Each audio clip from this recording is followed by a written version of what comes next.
everyone, this is Bob Ryan from the Shed app. This is the second in a two-part video series covering some of the improvements we've just made to the order form to make the checkout experience simpler and more intuitive.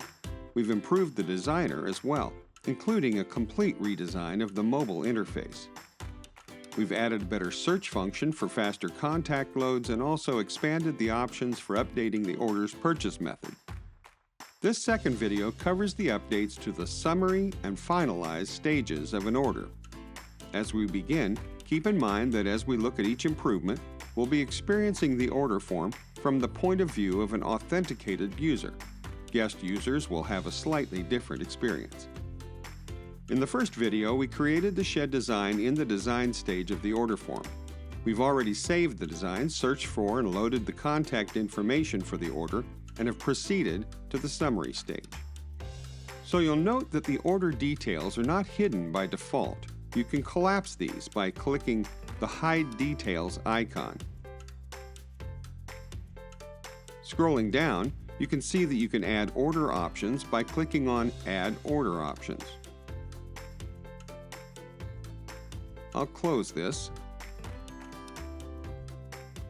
I can also adjust the sales tax by clicking here on Adjust Tax. I can select Tax Exempt if that's needed. For this example, I'll leave it unchecked. To change the purchase method on the summary stage, you click here.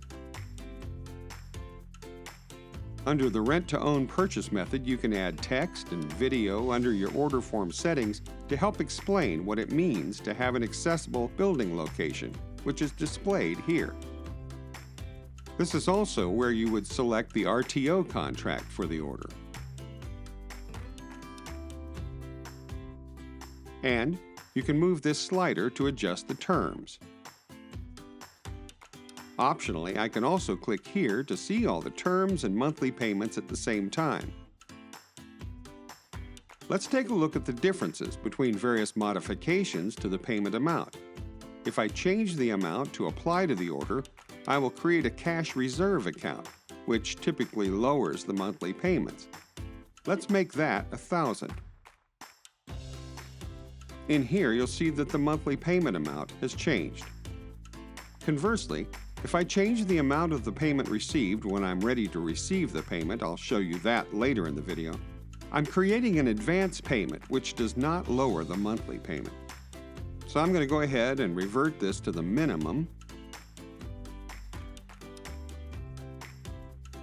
and then change this back to purchase outright.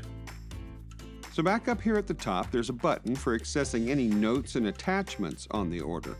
As you can see, the snapshot we took in video 1 is saved here.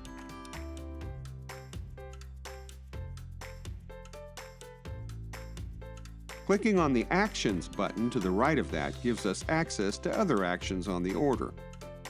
This lets me send or view various quote types, and/or save the order and share it. When we're done, we check out by clicking on the orange Checkout button at the bottom of the page. You'll notice that after the order is saved, we have the option to enter the billing information. This is already preloaded because we loaded the contact earlier. We also have the option to deliver it to a different address if necessary. Once this is complete, we click on Next. If my user account allows, I can also ignore the minimum deposit, which makes it lower than the minimum amount due. Also, if my user permissions permit, I can opt to defer the payment altogether and collect a signature before collecting payment by clicking here. Now, if I change this amount, and the purchase method is rent-to-own, this is where the extra amount, if it's above the minimum required, will become an advance payment. Let's go ahead and receive a payment. I'll select Cash, and then click Create Payment. That assures us that our payment was successful, and we click Continue to go to the Finalize stage. So we've changed how the information is presented here as well. First, you'll notice that we can still opt to change the purchase method by clicking here. It's important to note that changing a purchase method does not refund any payments, as noted here. And If the payment is an online payment, the refund has to be issued by an admin on the account. So let's cancel this. Also, you'll notice that if I need to, I can download a payment receipt by clicking here. And if the payment is an offline payment, such as cash or check, I can delete the payment. You'd want to use this if you have entered an incorrect payment amount. Next, as with the summary stage before, the details on the order can be expanded by clicking the Show Details here. Also, as usual, before the order has been signed and/or submitted, I can click on the navigation to return to a prior stage if I need to. For now, let's skip the signature and submit the order. Now, after the order is submitted, we can click here to create a new order, or we can click here on the navigation to create a new order. So that completes the update to the summary and finalize stages. We're confident that these improvements will deliver a faster, more intuitive checkout experience. And we'll see you next time with more simplified Shed stuff.